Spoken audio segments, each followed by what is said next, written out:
E5 TV news కు స్వాగతం. ముందుగా headline. Doctor Ambedkar Samman scholarship Yojana AAP manifesto హామీ. మీ పథకాలకు ఏ పైన పెట్టుకోండి, వాటి జోలికొస్తే జాగ్రత్త. బండి సంజయ్ వార్నింగ్. మంత్రినైనా బస్సులో నిద్రపోయా నారా లోకేష్. ప్రజాభిప్రాయ సేకరణపై CM Chandrababu review meeting. Assembly ఎన్నికలకు సమయం దగ్గర పడుతుండటంతో ఆమ్ ఆద్మీ పార్టీ ఆప్ 15 కీలక హామీలతో కూడిన మేనిఫెస్టోను సోమవారం నాడు విడుదల చేసింది. ఆప్ కన్వీనర్ మాజీ ముఖ్యమంత్రి అరవింద్ కేజ్రీవాల్ ఈ మేనిఫెస్టోను విడుదల చేశారు. సీఎం అతీషి, మాజీ ఉప ముఖ్యమంత్రి మనీష్ సిసోడియా, ఎంపీ సంజయ్ సింగ్లు తదితరులు పాల్గొన్నారు. డాక్టర్ అంబేద్కర్ సమ్మాన్ స్కాలర్షిప్ యోజన అమలుకు ఆప్ కట్టుబడి ఉందని ఈ సందర్భంగా అరవింద్ కేజ్రీవాల్ ప్రకటించారు. ఈ పథకం ఢిల్లీకి చెందిన దళిత విద్యార్థులు ఉన్నత విద్య కోసం అంతర్జాతీయ విశ్వవిద్యాలయాల్లో అడ్మిషన్ పొందితే వారి ఖర్చుకు అయ్యే మొత్తం ప్రభుత్వమే స్పాన్సర్ చేస్తుంది. గత ఏడాది డిసెంబర్లో కేజ్రీవాల్ ఈ పథకాన్ని ప్రకటించారు. ఆంధ్రప్రదేశ్ రాష్ట్ర ప్రభుత్వ కార్యక్రమాలు, పథకాల అమలు విషయంలో ప్రజల నుంచి సేకరించిన అభిప్రాయాలపై ముఖ్యమంత్రి చంద్రబాబు సమీక్షా సమావేశం నిర్వహించారు. పథకాల లబ్ధిదారుల నుంచి నేరుగా సేకరించిన సమాచార ఆధారంగా ఆయా శాఖల పనితీరుపై అధికారులతో సీఎం చర్చించారు. ఈ సందర్భంగా రాష్ట్ర స్థాయి నుంచి గ్రామ స్థాయి వరకు సిబ్బంది, ఉద్యోగులు, అధికారులపై వచ్చిన ఫీడ్బ్యాక్పై అధికారులు చంద్రబాబుకు నివేదిక అందించారు. పెన్షన్ల పంపిణీ, దీపం పథకములు, అన్నా క్యాంటీన్ నిర్వహణ, ఇసుక సరఫరా వంటి పథకాలు, పాలసీలపై వివిధ రూపాల్లో సేకరించిన సమాచారంపై చంద్రబాబు ఆరా తీశారు. భవిష్యత్తు కూడా అధోగతి అవుతుంది. ఇక్కడ అదే మీకు చూపిస్తున్నాను. కాబట్టి ప్రజలందరూ అర్థం చేసుకోవాల్సిన అవసరం ఉంది. సింపుల్గా మీరు క్యాలిక్యులేట్ చేసుకోండి. మీ ఆరోగ్య పరిస్థితి క్షీణించినప్పుడు మీరు ఏ విధంగా సఫర్ అవుతారో మీరు పని చేయలేరు. ఆరోగ్య ఖర్చులు పెరుగుతాయి, ఇంట్లో వాళ్ళకు భారం అవుతారు. అక్కడి నుంచి మీ ఇంటి ఆర్థిక పరిస్థితి, మీ ఇంటి ఆనందం కూడా క్షీణించిపోయే పరిస్థితికి వస్తుంది.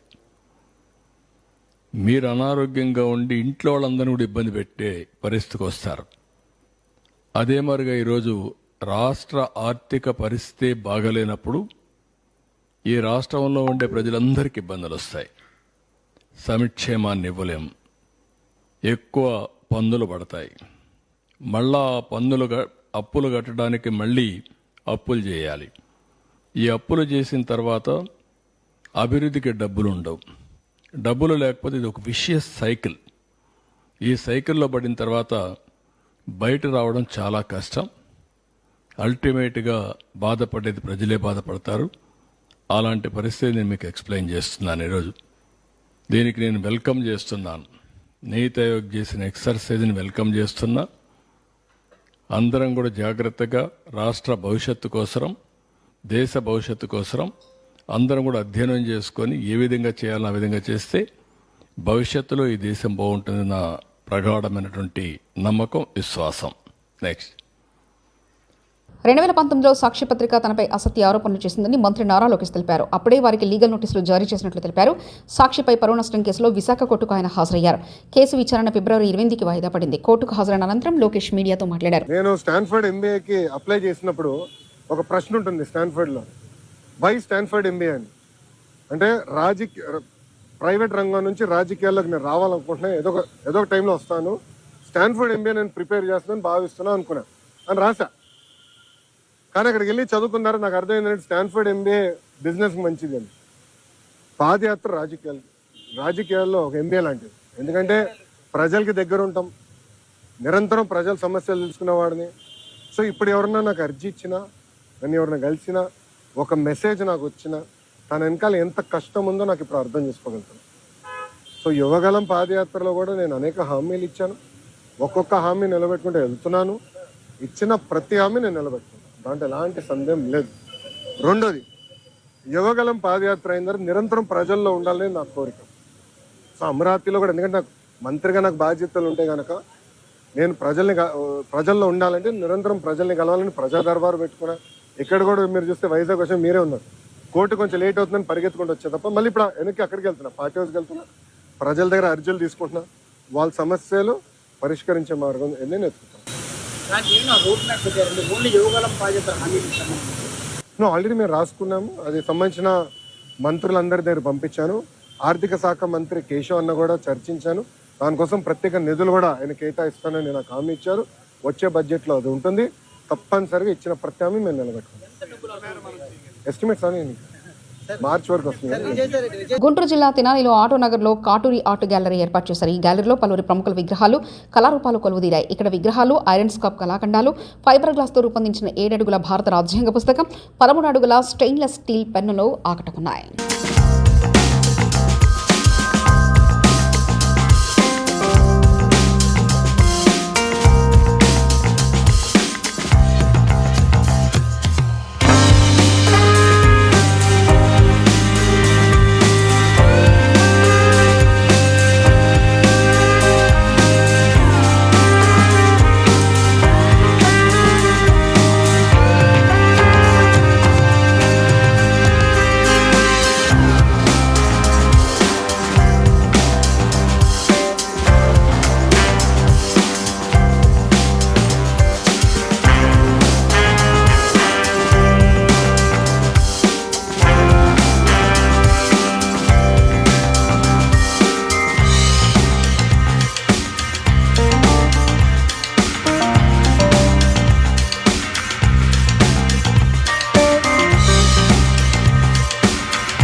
ఈరోజు సార్థకత జరిగిందని నా నమ్మకం.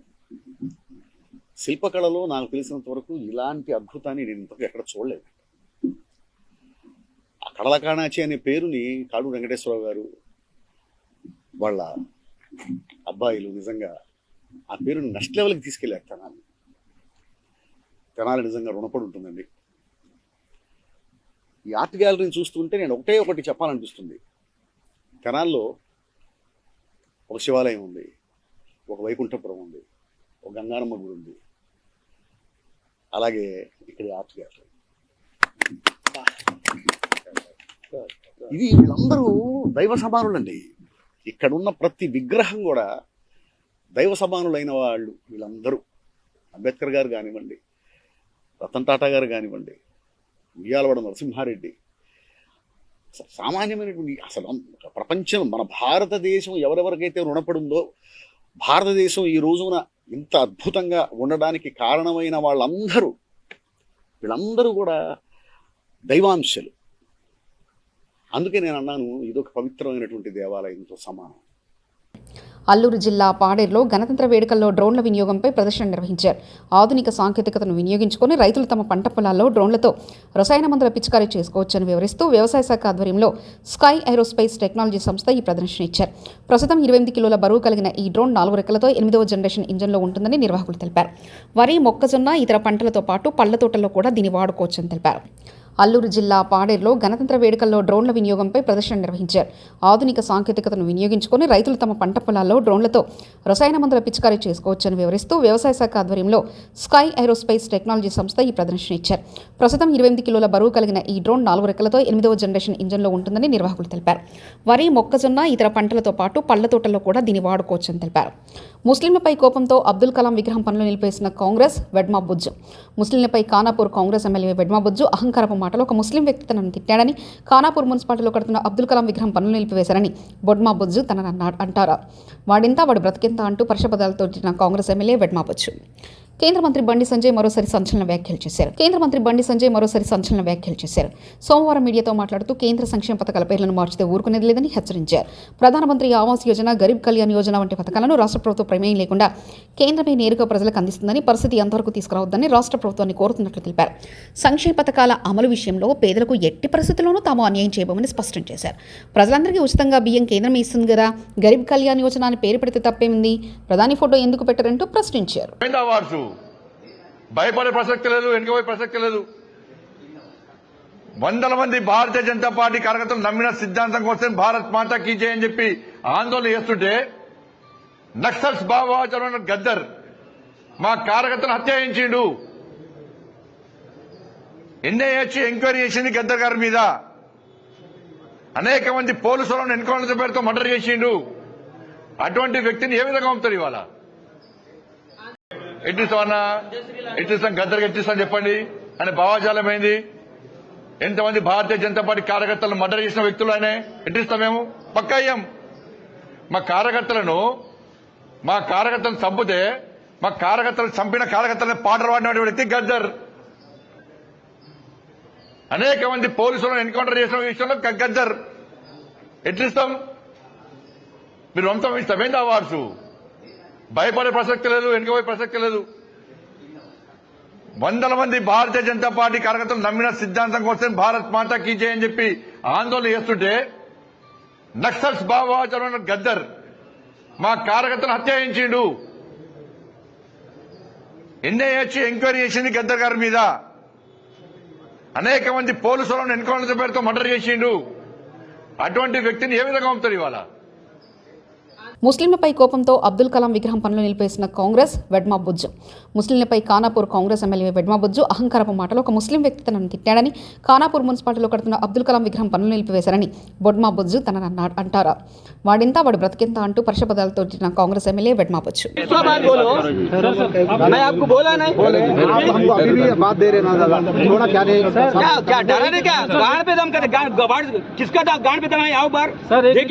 सर एक रिक्वेस्ट, मेरे को बात करते एक आदमी को पकड़ लेके अब हम लोग को सब कुछ प्रॉब्लम, उन्होंने एक से पूरे को प्रॉब्लम होता है, याद रखो। ऐसे लोगों को सजा दो, तुम मुसलमान पूरे मिलकर होता हूँ तो सजा दो, क्या सजा देते दो उसको। एक छोटी रिक्वेस्ट है, आप ऐसे चिल्लर मादर चंद्र ऐसे काम अच्छे काम बुरा हो जाते हैं, प्रेम से याद रखो। आप समझ रहे होंगे मुझे होता ही नहीं समझता बोल के होता ही मैं सुनने वाला नहीं होता, ये कानून के रूल से मैं जाने वाला हूँ। साहब आपके पास प्रेम से काम करो साहब। ఎంజీయూ వైస్ ఛాన్సలర్ని తొలగించాలని విద్యార్థుల ఆందోళన. Nalgonda Mahatma Gandhi university vice chancellor Altaf హుస్సేన్ను తొలగించాలని వందలాది మంది విద్యార్థులు సోమవారం డప్పుల చప్పులతో వీసీ కార్యాలయం వద్ద ఆందోళన నిర్వహించారు. వీసీ నియంతృత్వ నిర్ణయాల వల్ల విద్యార్థుల జీవితాలు ఆగమాగమవుతున్నాయని ఆవేదన వ్యక్తం చేస్తున్నారు. ప్రభుత్వం వెంటనే స్పందించి వీసీని తొలగించాలని డిమాండ్ చేశారు. 3వ సెమిస్టర్ 4 రోజులు వాయిదా వేయాలని డిమాండ్ చేశారు.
ఉత్తరాంధ్ర ప్రజల ఆరాధ్య దైవం శ్రీ పైడితల్లి అమ్మవారి ఆలయం వనంగుడిలో అమ్మవారి తిరునక్షత్రం మూల కావడంతో దేవస్థాన ఆధ్వర్యంలో లోక కళ్యాణం కోసం చండీ హోమం పూర్ణాహుతి నిర్వహించారు.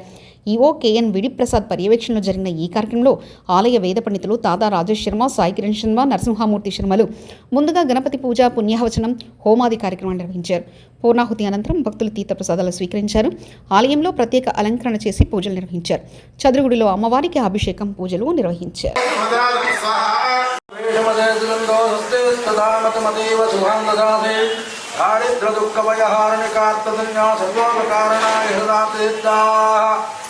ఈరోజు పైడితల్లి అమ్మవారి దేవాలయంలో త్రయోదశి సోమవారం అమ్మవారికి చాలా విశేషమైన ఇది. అలాగే రుద్రుడికి సంబంధమైన రోజు కాబట్టి అలాగే పార్వతీదేవి సంభూతమైన చండీ పరాదేవతను కూడా ఈ రోజును ఆధారణ చేయడం చాలా విశేషం. అలాంటి ఈరోజు ఈ చండీ హోమాన్ని సుమారు 21 మంది దంపతులు అమ్మవారు ఆశీస్సులు పొందుతున్నారు. ఈ చండీ హోమం చేయడం వల్ల సకల బాధలు, గ్రహ దోషాలు. Doctor Ambedkar Samman scholarship Yojana AAP manifesto హామీ.